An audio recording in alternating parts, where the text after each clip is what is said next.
Hello and welcome to Hero Mode Audio Chronicles, episode 57. I'm your host, Curtis Hunt, and with me again is Leeland's Zone. Hello. So yeah, things have been moving. I don't know, did we talk about Avalon being a thing in the last episode? I can't remember. I think we must have, right? Oh, I can't remember. did that actually occur during that time or before? Well, fuck it, we'll say again. In case you're only joining us there's a recent episode. August 27th at Saturday at the Avalon Expo. If you're attending the Avalon Expo this year, be sure to drop by the auditorium and check out our Phase 1 preview screening. So it's a kind of sneak peek at everything that's going to be going on from Hero Mode for the next little while. Trailer for our upcoming game. Original test episode for Chomtar plus animatics for later episodes. It's going to be a show from our other film associates that we're going to be airing, and that show is also going to be continuing. That's how it's going to be one of our shows. And yeah, some Ultra Clash giveaways as well as print giveaways, and people will be able to pick up the game there as well for that little time that we're there. Yeah, we got an hour slot or something. Yeah, but basically once we're done, do a little bit of Q&A and offer the game up and shit. Chill out and roll out. So yeah, other than that, what have you been doing the week? This week, what the fuck have I been doing? It's Monday. Yeah, it's Monday. Right. I haven't done anything yet this week. Yeah, I guess how was your weekend, really? The weekend was tame. I didn't really do a whole lot. Nah, that's the scope of things lately. It was mostly it was family things. Because Yeah. there was family down from across the country, so we were taking pictures and shit. Fam jam, gross. always the... All that gross shit, that family gross shit. No, fan jam's gotta happen. You know what I mean? We had a bit of that over the weekend too. And, it's welcome. In doses. In doses, yep, definitely. It's definitely the best way to put it, in doses. Yeah, other than that, I've been working, like I said, on the stuff for Avalon, the Jaro trailer has just been roughly clued up. I got a few more things I gotta fix and little final touches that gotta go on it. But did you say that was up? No, that's just local, on Dropbox. Okay. Oh yeah. So yeah, we're gonna premiere that at the expo, and then we'll put it up online later. Mm. And we're gonna sign up more people if they want to get in on the alpha for Jaro. So working through the rest of that, and we're getting more into. There's going to be episodes that are basically getting developed now. They haven't been sitting in the wings like most of the other stuff, and we just finished recording all the voices for that. Yeah, we done 2 episodes. Yeah.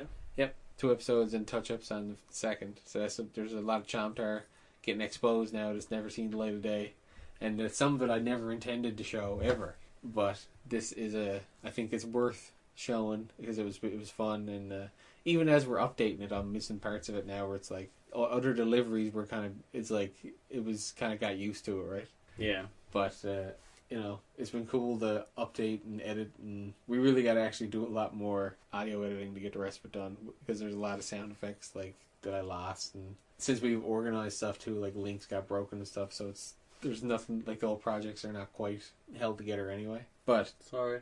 Yeah, that's been something new. Yeah, because with the new audio too, now it's actually clean. We can actually put together a clear sounding one. But yeah, so check that out. And Saturday, August 27th. Avalon Expo. Avalon. We gotta drop by that place. I still don't remember the name of the place. It's the... I guess it's a French immersion building. Yeah, it's a French learning center or something. And its name's in French too. I can't remember the name of it. And it's funny because I went out for a walk with the baby around that area because there's trails behind us. Yeah. I just don't know what it's called. I don't know. But if you can actually, one day a week, see if you can drop in there and scope out the auditorium. You know what? Because there's multiple rooms, you said. Is there only one auditorium? Yeah. Okay. I can tell you the name. Jules Verne Auditorium. Okay. Yeah, I want to see what your mission, should you accept it. Yeah, and if you're allowed, take pictures and shit. Just so we can see stuff. Because I'm trying to think what kind of presentation we're going to put together, right? Well, I was wondering how we're going to play whatever it is, but you said they had a projector, so... Yeah, they're supposed to have so long as we can jack into that's on. But still, the audio is a big thing. Yeah. Making sure we got a sufficient sound system to be able to let people hear everything. Because, the animatics are really nothing if the sound is shit. This is true.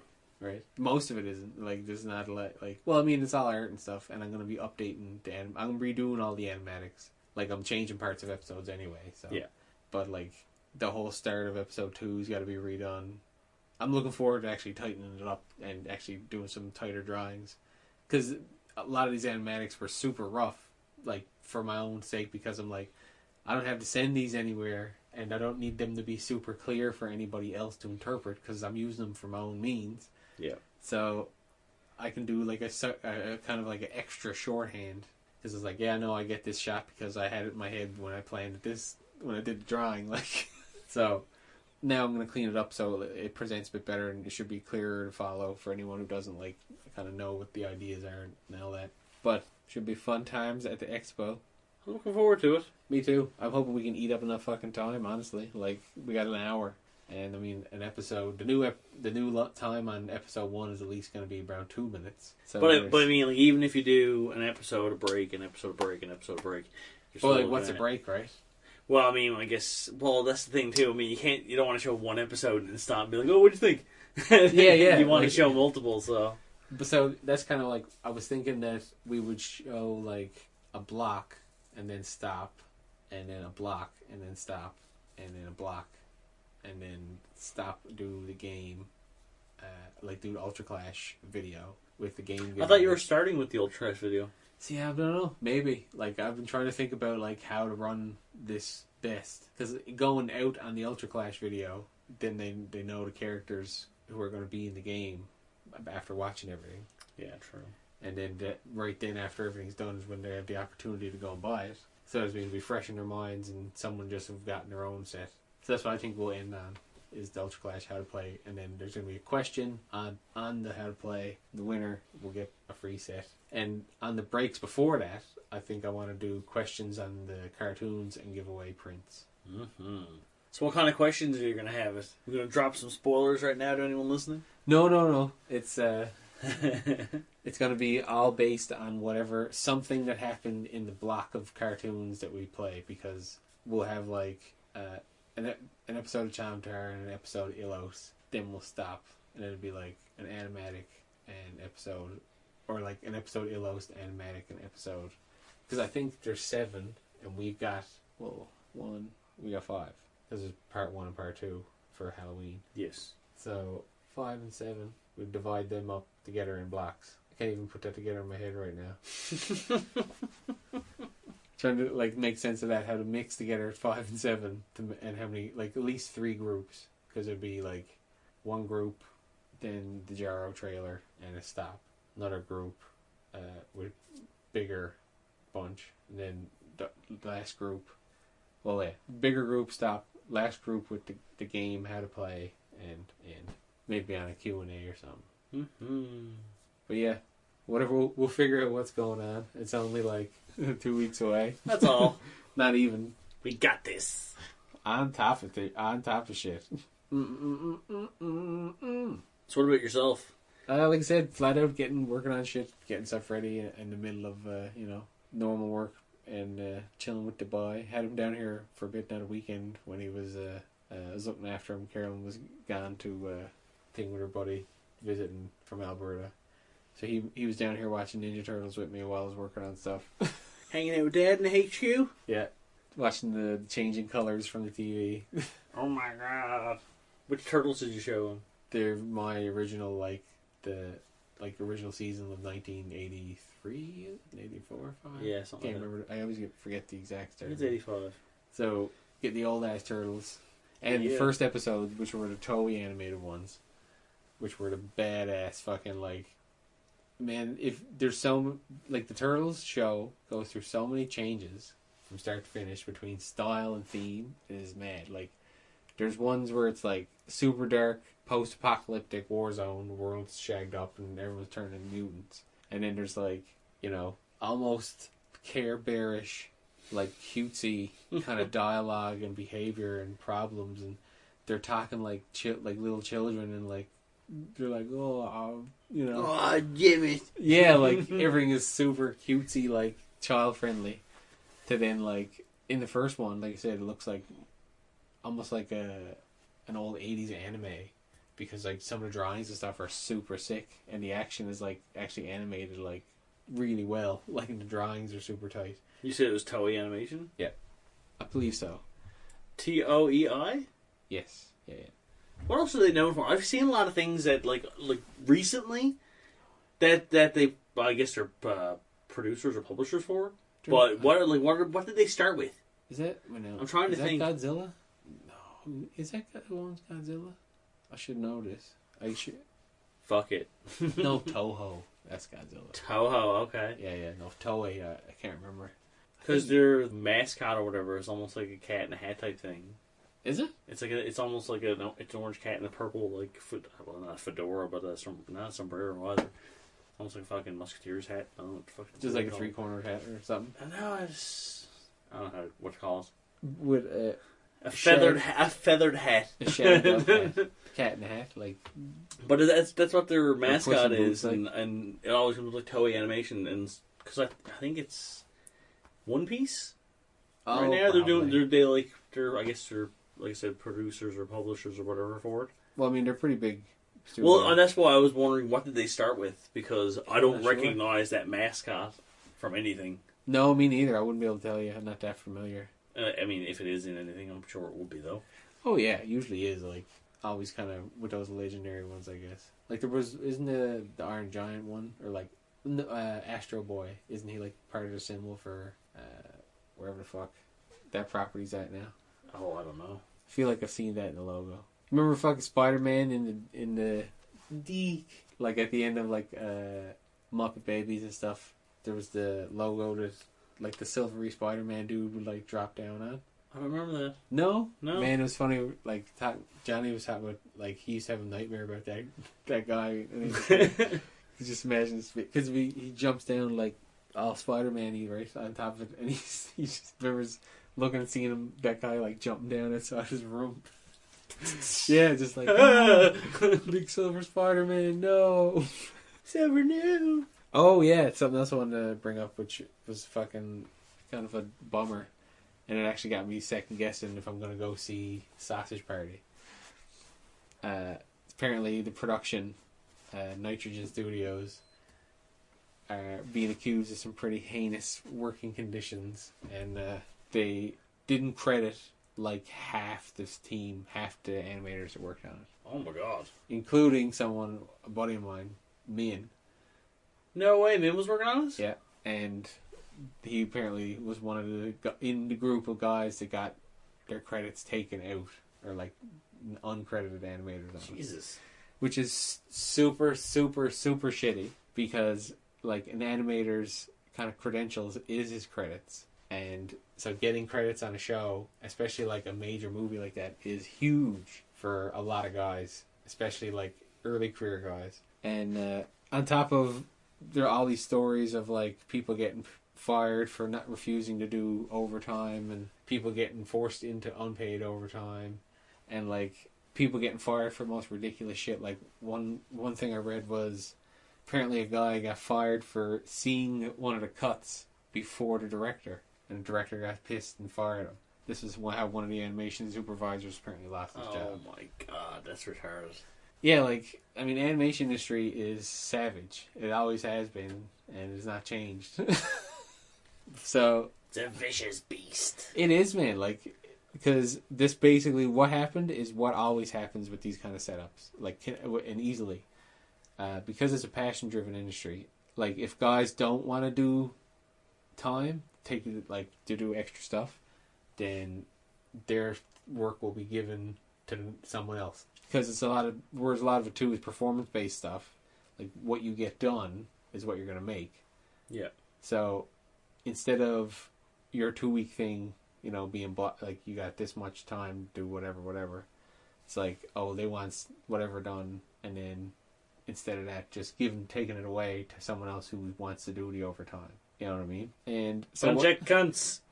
And that's how kind of a lot of it works. It's just this kind of ravenous kind of setup, like weird cycle that burns people out. Like, it really, people get in and out of that industry. Like, turnover rate's pretty high. And yeah, and it's because of fucking setups like this. And apparently those guys, the two directors, were real, like, bad to work with. Was what their resounding sentiment seems to be from all the workers. So obviously, like, that this sucks, but I mean, are they doing anything Are they doing anything to correct it? Like, are they fighting it, or I don't know. I don't trying believe to so. appeal it or something? No, No, man. Jesus. But I mean, I think I brought it up a couple times before about like the wage fixing in like between Pixar and all them, right? Yeah. Like that's the first thing that started to have any kind of backlash or traction. Jesus. So basically he worked on that movie and gets nothing from it, like, to say. Yeah, and and apparently it's all technically legit because they had some kind of thing written where it's like, oh well, if anyone who's not blah blah blah blah, blah doesn't get credit. Fuck.